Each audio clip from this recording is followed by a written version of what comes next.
I want you to follow along my process of auditing a live $300,000 a month Facebook ad account. Now, this is an e-commerce brand that came to us wanting to potentially partner on the paid ad side of things. And I thought that what better way than to show you live my process of auditing the account and making assumptions/conclusions to then present to this prospect. Now, my goal is that by watching this video, you can therefore help improve your own e-commerce brand's ad account performance. Now, if you're new to the channel, you know who I am. My name is Justin, and I'm the founder at paidadvertising.com, where on the one hand, we help businesses implement a scalable ad engine, and on the other, we grow eCom and info businesses to multi-seven figures with paid ads. We've profitably spent and advised on over $15 million in ad spend in the last 12 months.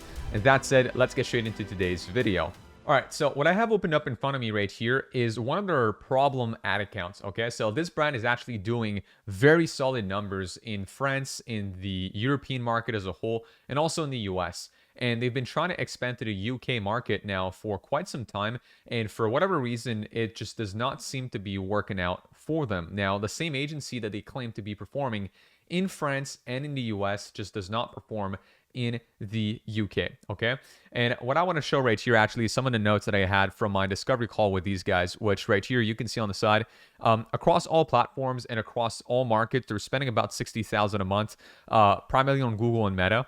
They're getting about a 4 to 5x blended, and they're doing about $300,000 a month across all brands. But again, they're just trying to launch a new market here, which is UK, and UK has just not been working out for them at all. And so they first gave me access to their UK account to do a quick audit. Now, what they told me is that they had been running ads for a couple of months now on the UK, very small budget, just to kind of test the waters. And again, whatever they were seeing wasn't really conclusive. So here's what I'm going to do. I'm going to start to look into the previous 30-day period, which was February, right, a full month. So 1,300 pounds in ad spend. If I look into January, right, just to kind of see the trends of the ad spend, 1,500 pounds. You can also kind of take notice of the columns I typically set up. It's pretty simple. I mean, I put reach CPM, link clicks, click-through rate, all outbound click-through rate. Just tells me how engaging the creatives are versus how, converting those creatives are, right? Are they actually just driving likes and whatnot? Or are they driving people to the website?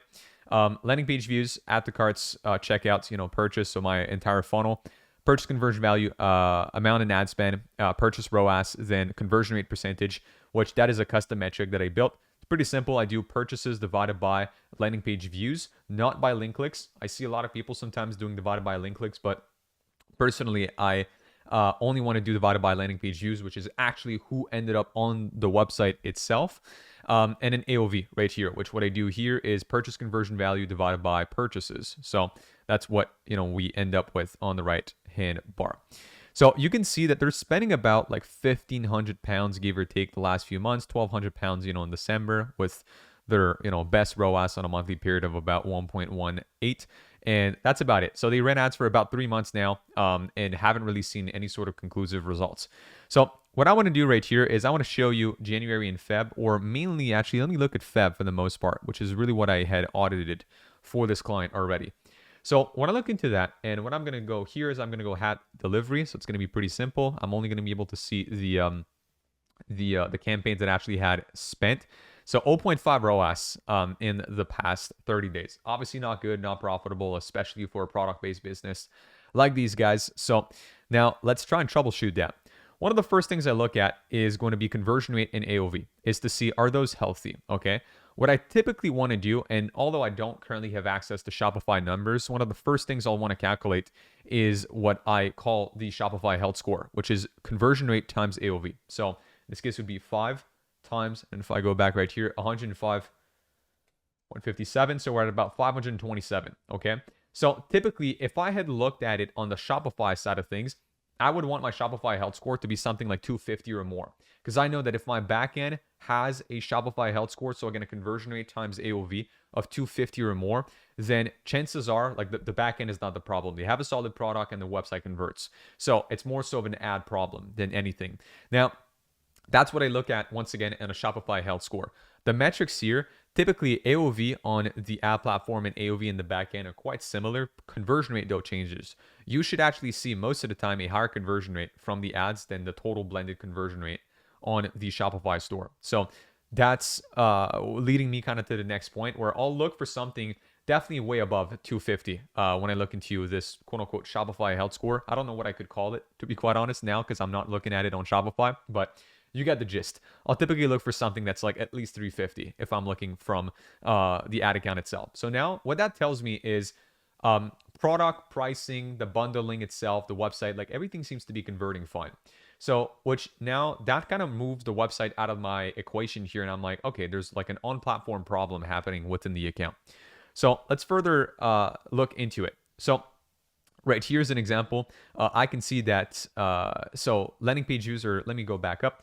Link clicks to landing page views, a pretty steep drop already right here, okay? About a 50% drop, if not more, right there. So that being said, what that points is there might be a loading speed issue on the website, or maybe they're just adding a lot of links also in the ad copy. So people are like mistakenly clicking on the link in the copy, which I've seen that happen a couple of times also. So nonetheless, something that we're going to be able to look into in a second, if it's the ad copy or not. But that here, what that would point is usually like a loading speed issue on the landing page or the website. You should be at about 80% carry through. So meaning only a 20% drop off at most between the ad and the landing page. So I'm like, okay, this is like a flag right here that I'm raising.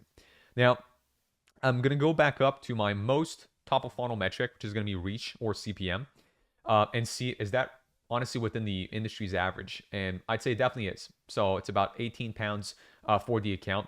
I wouldn't say that's too crazy, especially for a beauty brand. That's pretty normal. So I'd say, okay, they're getting enough reach and they're getting decent CPMs. So that is not the problem. Now, click-through rate. So both my click-through rate all and my outbound click-through rate are way below what they should be KPI-wise. I typically look into a 2% or more click-through rate all and a minimum of a 1% outbound click-through rate. Now, I want to make this clear. Those to me are what I call soft metrics, okay? They're not hard metrics, meaning I would completely disregard these metrics if ROAS was profitable. If I had a good ROAS, if I had a healthy cost per acquisition from the ads, I don't care at all if my click-through rate is below KPI or whatnot. At the end of the day, ROAS is king, right? Right now, the reason I'm looking into click-through rate is, well, because ROAS is not good. So then I'm trying to troubleshoot where in the funnel are my stats being affected that therefore, cause this low of a ROAS, okay? So going back right here, click-through rate all means how engaging the ad is. Outbound click-through rate means, like, does the ad convert or not? So this is very low, okay? We're less than half of where we want to be in terms of KPIs right here. So what I'm seeing here is like two main opportunity. Less than half of the industry average. So there's like a 2.2 or 2.5x opportunity, maybe even a 3x opportunity in my outbound click-through rate. And there is a pretty significant improvement that we can make to the loading page speed on the website. Or perhaps we could, instead of sending them, and that's what I'm going to look into in a second, are we sending traffic to the home page, to the collection page? Like, where are we sending people to? Instead of doing that, we actually perhaps could build a landing page and control, the traffic a little better and only have to optimize one page instead of, like, let's say trying to fix the loading speed of the homepage as a whole of the website, which might be a little harder to do. So those two right here, right? If I go back to my ROAS, I'm at an 0.5. I can definitely do at least a 2 to 3x improvement on click-through rate. So I know for a fact already there, I can go to a 1.5 ROAS just by fixing click-through rate. And then if we can also fix, our loading speed right here, there's a pretty significant improvement. Like already right there, I can confidently say that we can get close to a 2, if not more, on this campaign. Now, the thing is, you're going to see 3 campaigns on this account, okay? These 3 campaigns, essentially, this one is cold at the bottom, this one is cold at the top, and they have a retargeting one right here in the middle. Of course, our ROAS is higher on retargeting. I mean, that's normal. I'm not surprised. When you look into it on the right-hand side, look at that, right? Our average order value, like more than double on retargeting what it actually is on cold, okay? So pretty high average order value. Conversion rate, 3 times or almost 3 times as high with the retargeting versus cold, which is normal once again, because they know of the business. But I'm actually curious to see why is there such a big difference in ROAS, right? Why are we at 1.9 for retargeting and 0.25 for cold? Which that, having already audited the account, I'll show you essentially like why that is in a second, which comes down to the ad creative. So now let's get into our cold campaigns and look into our ads that have spent the most. So if I go into the ad level, what I'm now going to do typically is go to amount spent and filter by most spent, okay? Which I use spent as an indicator of performance. So if Meta is not allocating spend to a given ad, I would deem it that Meta doesn't think that this ad can actually work. So that being said, hence why I'm looking into amount spent right here. Now, what we want to look into for the most part is our spend to ROAS ratio. So that said, which ad has gotten the most ad spend versus the highest ROAS. And now it's actually pretty crazy to think about, because when you look into that, right, those are our 2 cold campaigns right here. There's literally only 1 sale that has been made in the last 30 days. £1,000 spent on cold traffic for £46 back only in purchase conversion value. Okay, very low conversion rates and fairly low AOV right here, but super low click-through rate overall on all of our ads also right here. So all in all, pretty much every single metric is not looking good. So what I want to do right here is I want to select like the top 5 ads in terms of ad spend and start looking into what is the message on the ad creatives. So I'm going to select 1, 2, 3, 4, 5. I'm not selecting this top one because it's the same one essentially as this as the second one right here. And I'm going to go to preview. Now what I notice is this on this top ad, what I have is company logo at the top. One of the best skincare products according to the Vogue editors. Vogue, your face will say thank you. This is a creative that does what? It adds social proof, okay? It adds credibility by saying, hey, this is backed by Vogue and whatnot. So I'm like, okay, this is a social proof based creative. Typically, that's a product aware creative, okay?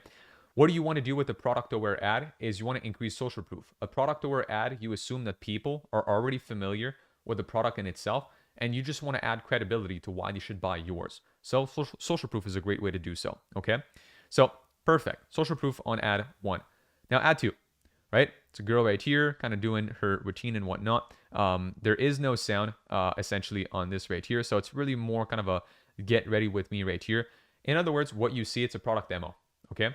So a product demo with no real sound in it, what does that do? Or who is that for? Again, it's a product aware ad, right? Because you assume familiarity with the product. So all you do at this point is demo the efficacy of the product in itself, okay? So that's it for ad number 2.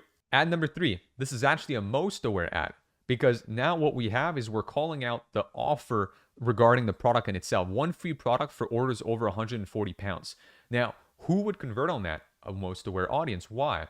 Because when somebody is most aware, they know of their problem, they know of other solutions, they are familiar with the product and the brand in itself, and at this point, all they need is a good reason to buy. They just need like a little push over the edge. So the best way to do that is to do an offer, to do a discount, a bundle, or any of that. Just calling out the pricing in the ad. It's pretty much what we have right here. 1 free product for orders over 140 pounds. So once again, product / most aware, ad creative. Okay, let's go to number 4. And I think you're starting to see a pattern right here. Now, proven results since 1951, 70 years of skincare excellence. Well, now, same thing, it's social proof. A bunch of people demoing the product, right? So, which adds proof that, hey, it's more than one person is using that. Now, proven results in 1951, 70 years of excellence. We've been in this business for a while, so we know what we're doing. So once again, this is enhancing credibility. Last but not least, ad 5. So what we have right here is some of the ingredients. Now, when I put this ad a little bigger, what you can actually see is the copy in itself is very aware. Choose your complimentary full-size gift with any 140-pound plus purchase. So super aware copy. The video in itself, I would say it's either solution or product aware for the most part. Because once again, if I play it, we're still demoing the product for the most part. But we have those little things on screen which talk about the ingredients in there and like what are the benefits of each ingredients. Now, if I had to nitpick this ad, I would say that we have so many different ingredients right here with so many kind of different benefits. It's like when you stack this many benefits, it still comes down to pretty much a product aware ad at this point. And I usually would not try to stack that many benefits in one ad. I follow what I call the law of one in advertising, which is, we have one mass market desire, one persona, one main core product benefit, one main angle to this ad, and so on and so forth, right? You want to try and focus someone's attention, because I've said that a few times on YouTube, but if you sell somebody like a phone, like an iPhone as an example, there's a gazillion ways to sell this phone, right? You could say, well, it's in titanium, it has, Retina XDR display, has, 3 cameras, whatever, but the truth is, like, people that buy an iPhone buy it for one reason. You know, you either buy it because you like the color, you buy it because you like the size, you buy it because of the screen, you buy it because of the battery life. But there's typically like one reason that someone actually comes in to buy said product. So I try and focus the ad a little more on that. Other thing too, I don't know whether or not this is going to impact conversions, but given that this is like in the UK and all the ingredients name, I mean, this is a French brand, right? So meaning it might be part of the branding, but I'm like, all the ingredients are written in French and the benefits are obviously in English. So I'm like, maybe there's a language barrier here. I don't know, again, but just this is just me like kind of talking out loud about the observations I'm having from those ads. Now, do you remember earlier when I said no wonder that retargeting is performing better than cold, right? Well, that's because the ads that we have in retargeting are actually pretty much the exact same creatives.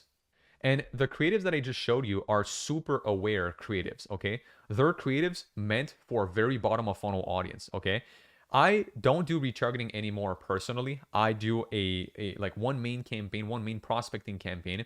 And in there, through my ads messaging, if I have super aware ads like what I showed you right here, by default, they're going to be shown to a bottom of funnel audience, right?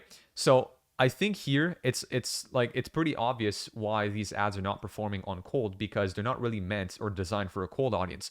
A cold audience probably is aware of their problem but not yet of the solution, or they're aware of solutions but not yet aware of these guys' specific product. And so there has to be more unaware to solution aware ads made on this account. This is probably what this account screams as a need right now, and why the click-through rate is so low, especially on top of funnel traffic, okay?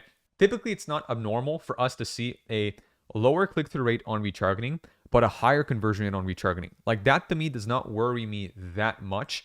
Again, it's pretty normal because a retargeting or a bottom of funnel audience by default, right? When you look into product aware or most aware ads, this is an audience that already knows of you or know of other competitors and is like super aware of the solutions in the market. So at this stage, it's like they just need a little more convincing in order to buy. And so the people that click are very intentful, okay? There's less people that click because they already know. It's not like you're showing them something that's like groundbreaking or revolutionary to them, right? So they don't click as much, but they convert at a much higher rate, as you can see right here. Whereas for cold, they're much more curious, right? They might not be yet ready to buy, but they're like, huh, what's that, right? It looks interesting.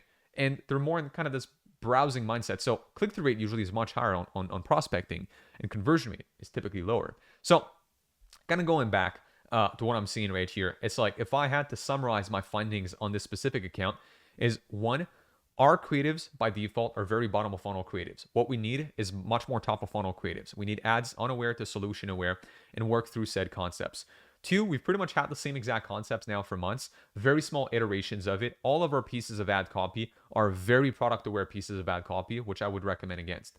Three, I would combine the campaigns, simplify the account, stop having retargeting and cold separately, do just one campaign and have different ads of different awareness levels. Three, I would try and focus on improving the website's carry through from link clicks to landing page views. So increasing essentially, or according to the fact that there's no tracking problems, right? Which is something that we would look into first. If tracking is accurate, then what I would say is improving the page load speed, which we can either do on the website globally as a whole, or by introducing like landing pages to only direct ad traffic to and only optimize like one page, which is often much easier to do than optimizing an entire website. And then last but not least, I will want to keep on a very close leash my conversion rate and AOV on my cold traffic, okay? Because right here, again, if you look into the last 30 or so days, like the AOV and conversion rate is very healthy on retargeting, but it's actually pretty low when you look into the AOV on my cold traffic. So that said, this is something I would want to keep a close eye on, because if it's not improving on cold traffic, then I would need to rework the offer. Either, bundle up my products, either add some upsells, cross sells, which is why, once again, it might actually make sense now to think of it to do a dedicated landing page for ads, which will give us not only more control over the carry through of link clicks to landing page views by having only one page to optimize its speed, but also give us control over conversion rate and AOV to play with offers and bundles on said landing page. And so that is the exact advice that I gave and would still give today to said prospect, after auditing this account. And so if you made it all the way through this video and you want to work with a paid ads partner on Meta, Google, or TikTok, then check out the first link in the description down below to book in a call with myself and the team at paidadvertising.com. And on another note, if you want me to personally review your accounts, your offer, and work with you one-on-one, then check out a second link down below to join our Ad Engine one-on-one consulting program. On that note, I'm going to wish you an amazing day. Check out other videos on the channel for some more useful e-commerce marketing tips, and I'll see you in the next one. Cheers.